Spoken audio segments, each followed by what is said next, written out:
In this episode, I'm on the hunt for turkeys in California with Rue Mapp, the founder and CEO of Outdoor Afro, an organization centered around facilitating the Black community's connection to nature. Rue and I have been trying to do a turkey hunt since she came on the MeatEater podcast in 2020, but COVID sidelined us. We continued plotting and planning, and here we are, about to embark on a grand turkey adventure. Rue spent a large part of her childhood at her family's property in California near Lower Clear Lake. This oasis of space, complete with nature, farm animals, and a heck of a lot of work, was where Rue cut her teeth as an outdoors woman. To some, this little plot of land might seem like a slightly off-the-road rural camp, but to a young Rue, it was nature in its wildest form.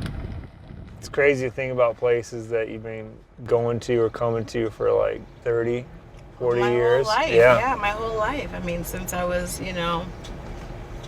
2, 3 years old, and now I'm 50, and this place still reminds me of why I do what I do, and why it's so important. I think about how that shaped me and how I want everybody. And I think finding your place that belongs to you, but even still, even with that knowledge, it takes a really compelling invitation. Yeah, connection to nature. Yeah. That's the main house. That was the main housing structure that was here. And out here was where we kept the pigs. The cattle would be over in the farthest area. He was there. Would you call it like hobby farming, or was he full how many? It was hobby. It was hobby. Hobby Yeah, it was hobby. It was like for our family. Yeah. To supplement like the stuff that he hunted. Yeah, but he was all about it. I'm amazed with someone like your dad that sounds like he just worked his tail off every day of the year, like during the work week. Like when you have a property like this, you're taking care of 2 homes, 2 residences to have another 6 or 10 acres with multiple buildings and all this work. Like, man, some hard working people. But he loved it though. This was his joy. This was his hobby. This was his get away from it all. And I think we all need that. That longing, that need to have that pressure valve, is so important. And he knew that for himself. And I came to love and appreciate that, of course, for myself. We've talked about it before, but it's not, it doesn't take, for some people this looks like a lot of nature, and for other people it might be like, oh, it's not that much, But, and you had this version of, growing up in the woods. And look, we all forget too, man, that for you and me, that 50 yards to the fence there is oh, it's only 50 yards, but to a kid, I mean, there's a whole world of adventure in that 50 yards, We have to remember that you don't have to have a wilderness area to grow up wild, Yeah. As time has gone on, the calling to, connect more with land and to share that connection with other people, it just keeps getting stronger, just because I think there needs to be more people who love nature like Rue. And it started with the just freedom. Everyone's experience with nature is different, but everyone's connection to it is valid. That's the message Rue is promoting with Outdoor Afro by exposing all walks of life to the natural world. Immersing myself in a part of Rue's outdoor upbringing has me excited to merge her ideas with my own. I'm taking her turkey hunting on a friend's property in Napa Valley, something she's not familiar with, in an environment that is familiar to her, further illustrating the idea that everyone's connection to the land is their own. Any good turkey hunt starts with making sure your gun is on point, so we take a quick detour to shoot some targets. So your vitals, like on a deer it's like heart and lungs, on a turkey it's going to be his brain and his spine. So I would prop up your knees so you can use your knees as a rest. There you go. Think about, can I hold this for 20 minutes? Can I be here for 20 minutes without moving?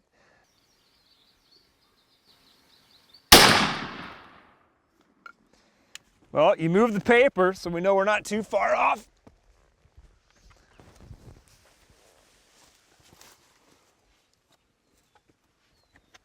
Okay, so I think we're good left to right, but we need to move it up quite a bit. Okay.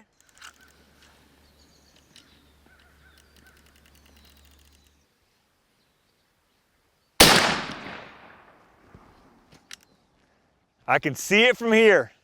That is a dead turkey, Rue. Dead turkey. Yeah, like I said, that one died too. But onward. With Rue's shotgun dialed, I'm feeling good about tomorrow's prospects.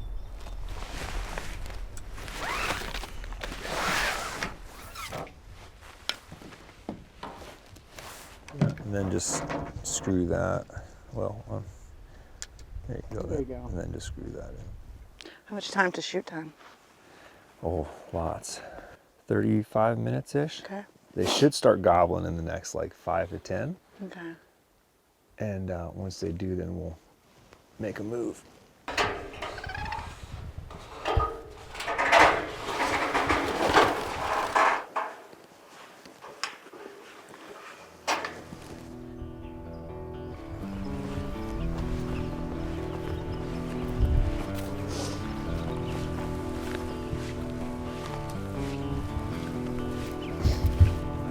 Let's set up in this zone right here. I think he's close enough where I can call him in.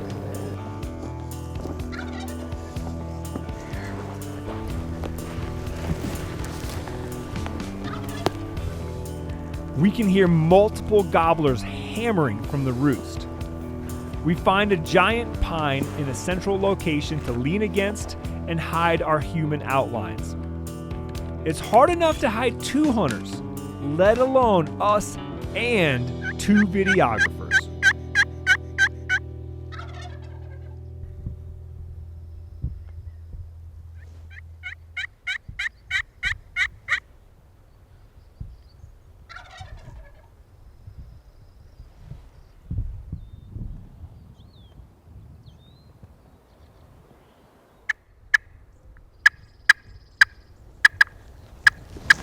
Now, gobbles can be very deceptive. It's one of those sounds where you're like, man, I can't tell exactly where it was. But when a hen, I don't know if it's the higher pitch, but a hen, like when you hear her, like you know they're close. Like since we can hear these hens below us, I'm a little bit hesitant to move because I feel like they're probably just on the other side of this tree line over here. Okay, they're down there. Straight ahead? Yeah. Okay, that's a different, I think I can see them there in that meadow. Yeah. See how there's that tree, that lone tree out there? Yeah. Like right there down at the bottom of it. Just to the left. Yeah. You can see a little black dot. I see him. Yeah, that was a gobbler that just went to into. the left. Yeah, yep, yep.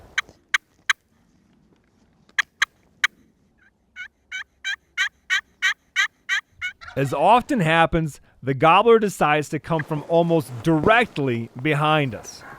We have just enough time to pivot around the tree. You can go ahead and take your safety off.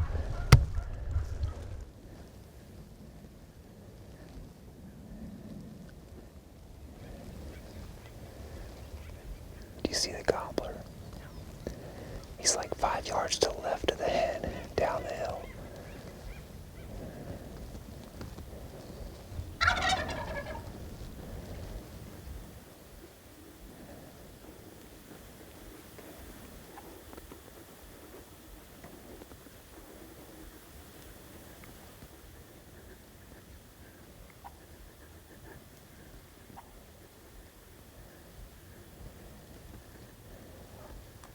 Yeah, when you can get on his head, just get on his head and shoot it.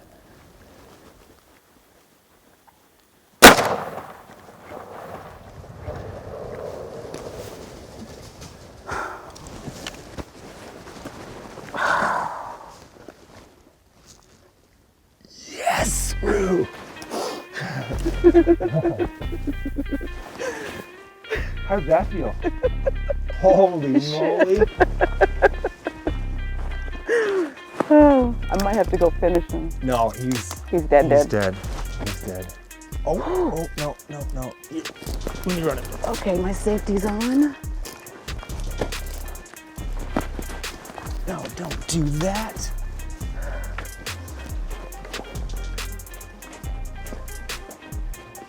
All right. That went from great to not so great. Remember how I was saying, like, if they get their feet underneath them? Yeah. Let's walk down there and just be prepared. You got one still in the chamber? Yep. Okay. Here's all this feathers. Is there anything we can tell from here? No, I mean, Yeah, just gotta track him. well, yeah, and tracking turkeys is not like doesn't usually happen. Looking for a wounded turkey is not like looking for a wounded deer. There usually isn't a blood trail, and a 20-pound bird doesn't leave tracks in all but the softest ground. If you think you've mortally wounded or injured a turkey to the point that it can't run, the best thing to do is decide on a search area, probably no more than 300 yards wide, and look in every hidey hole in sight. A wounded turkey will tuck itself in the thickest briar patch, under an undercut bank, or under a fallen log. Remember, too, that you're only looking for a part of the turkey, like the tips of the feathers or the shine off of its bronze back. If you do get lucky enough to find it, be prepared for a follow-up shot. So we basically went like the path of the turkey and then right. Yeah.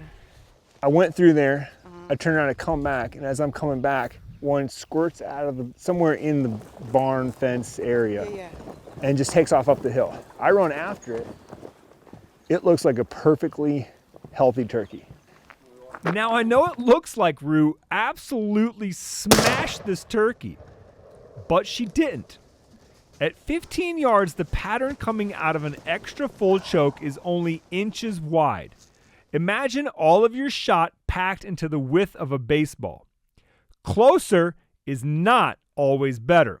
We see that Rue's shot misses the turkey's head and blows through its feathers. It was enough to stun it for 5 seconds, but that's about it. I think that your turkey is Alive and well. Nothing that I saw indicated distressed, injured, whatever. Okay. So Well, I think that's the good news. other than finding him dead, that is by far the best. That's the good news. Best second scenario that we could have. Yeah, absolutely. So you might have missed by like this much. That's on you, but it was on me. Like I should have known better to tackle him. Like I should have gone and tackled him. I should not have hugged you. Maybe you would have. That wasn't the problem. That wasn't the problem. Yeah, you were thinking the right thing. You were like, shoot again or go and like get on him, and I was telling you no. It's a tough pill to swallow, but if you hunt long enough, you will be faced with a near miss too.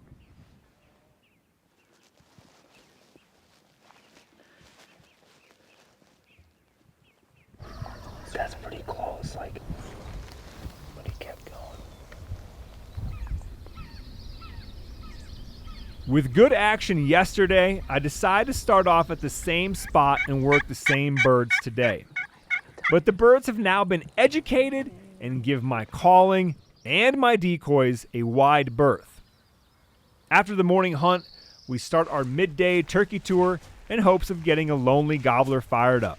There, but you could get a shot there, and that way, if he comes here, you can very easily swing to your left. It takes a few hours, but we eventually find him.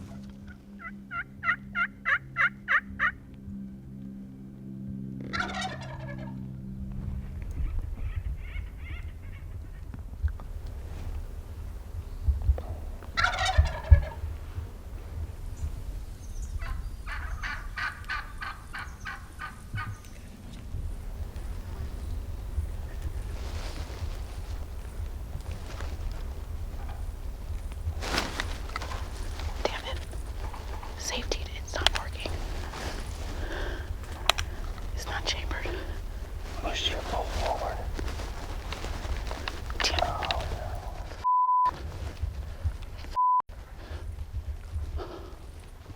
I showed Rue how to close her bolt quietly, but if the bolt is not engaged fully, the gun will not fire. The feeling of dry firing on a hard-earned bird is enough to make a person puke. As a mentor, I should have checked to make sure the bolt was engaged.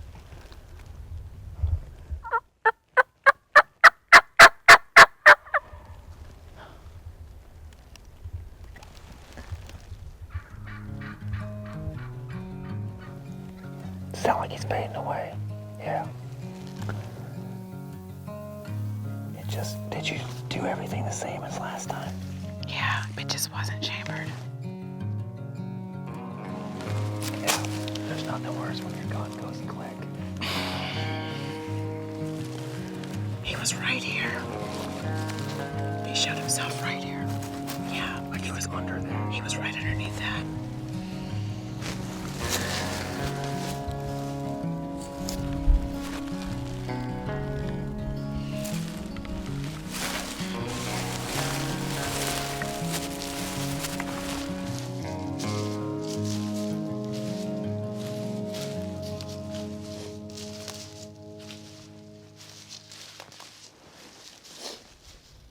It's our last day, and the morning hunt does not go as planned.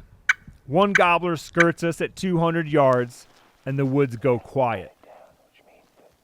We start yet another tour of the ranch.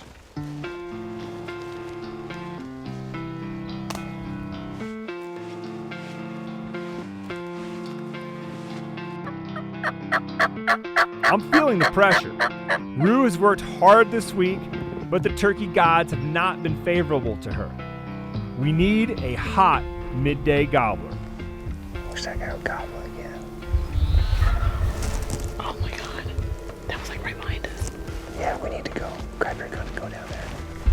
That's awesome.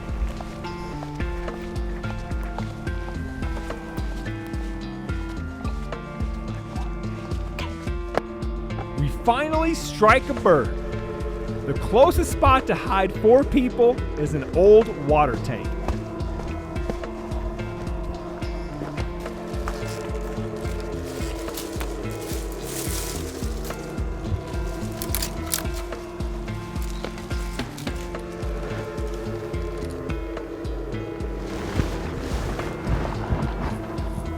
Okay. He's right there. Yeah, I can hear him. Well, point your gun at that yellow, the single yellow bush. No, to the right. That single one. Yeah. I think he's gonna come into that gap. He's over to our right, Rue. He's at like, don't move. He's at like 3 o'clock. He's probably at like 10 yards. That sound that you hear that sounds like bass, that's him.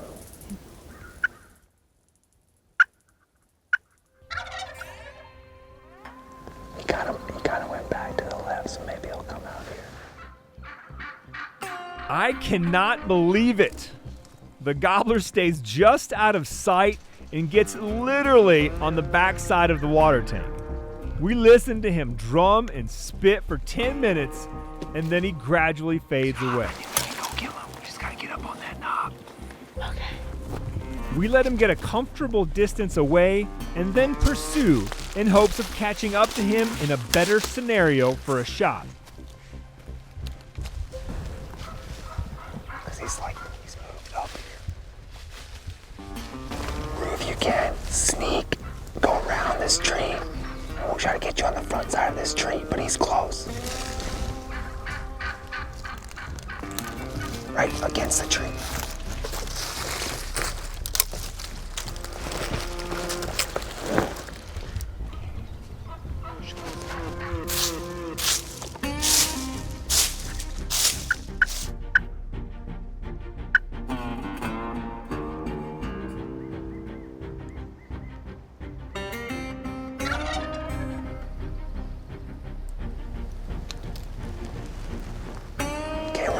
Swing to the right. Swing to the right, Rue. He's gonna pop out. You can shoot him.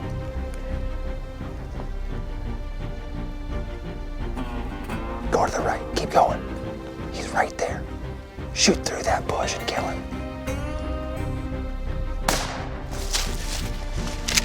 Safety's on.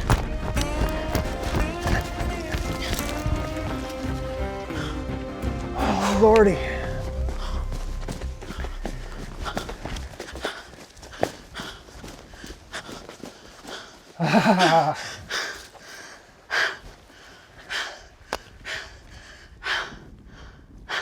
Breathe. Oh my goodness.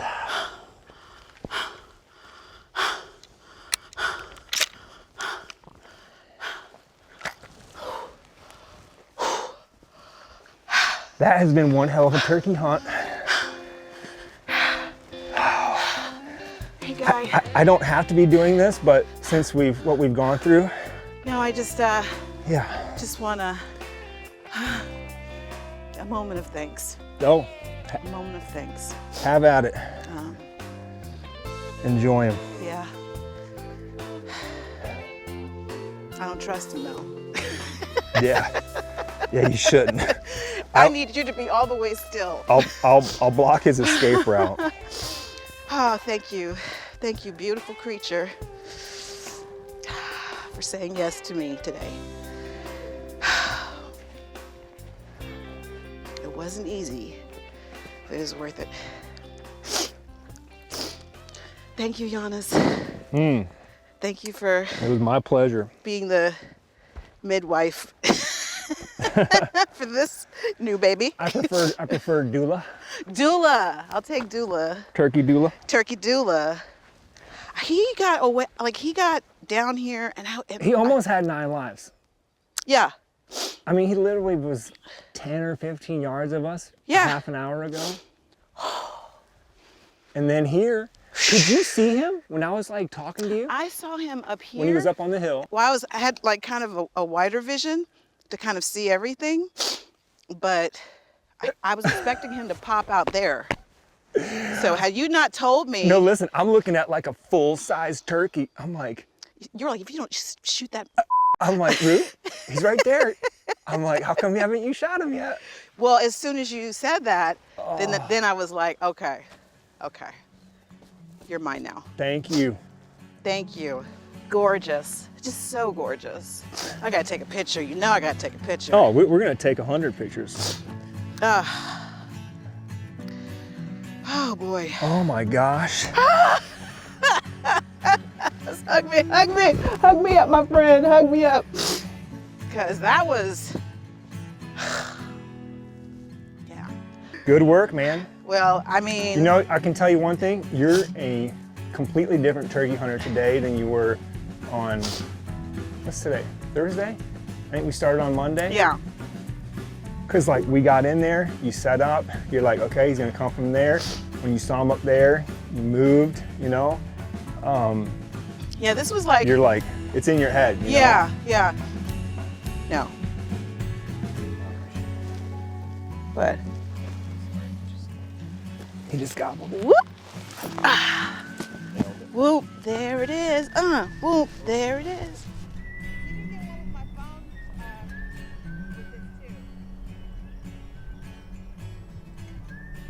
You know, the thing that's just most important to me is like how I can use everything I can on this animal. Like, it's super important. I had to eat good foods that I was responsible to bring to the table. This animal like lived wild and free, and there is something about wild game animals that you eat where you almost even like taste their freedom. It's not. This one's pretty easy.